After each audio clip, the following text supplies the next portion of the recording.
Being an expat in Italy is not easy from a fiscal point of view.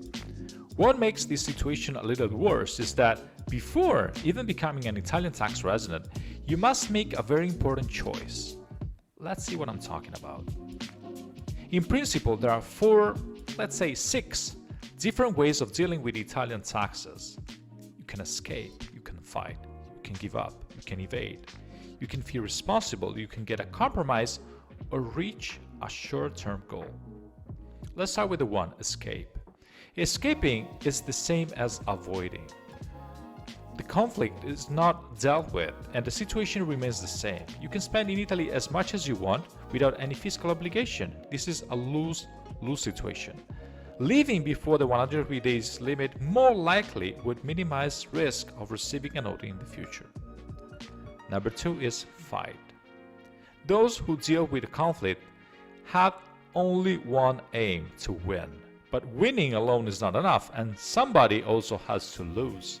Fight means spending more than 103 days in Italy without filing anything, without paying anything, just getting ready to handle any tax audit in the future, trying to find a compromise with the Italian Revenue Agency. Option number 3, you can give up. Those who give up their own position in a conflict solve it by just retreating. They lose. The result is a lose-win situation. You estimate your tax liability before becoming a tax resident. You work on a couple of scenarios, best and worst case, and if numbers don't show what you need for living, your Italian plan is going to die itself. Number 4, you can evade your responsibility. Those who feel overwhelmed by a conflict often delegate the decision to another authority, usually a higher one, a professional. This authority solves the conflict for them, but not necessarily wisely and not necessarily in the best delegator's interest. There is a risk that the parties on both sides of the conflict will lose.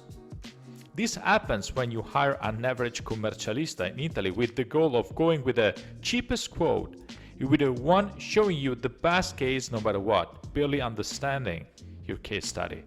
This way of choosing will give you short-term peace of mind. A tax bill is just a matter of time. Number 5, compromise. Depending on how it is perceived, a compromise is a solution acceptable to both parties. It is often felt like the solution is not the best deal, it's reasonable in the circumstances. This happens when you hire an international tax firm who, despite your pressure or shining desires, gives you the legal and fiscal opportunities really available for your specific case. In this situation, you already anticipate the pros and the cons in the long run, so you'll get a more accurate estimate of your finances, reducing tax audits almost to zero. Last option, reach a consensus. A consensus is based on a new solution that has been developed by both parties. In contrast to a compromise, it's a win-win situation for everyone, for both parties, because nobody has to back down. Instead, both parties develop a third way together. This happens when you hire top-class international tax firms and experienced consultants.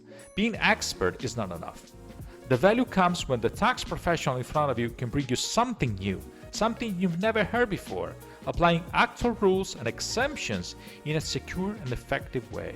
This approach is the most expensive at the beginning, and it definitely pays off in the long run. Now I'm asking you, what's your choice?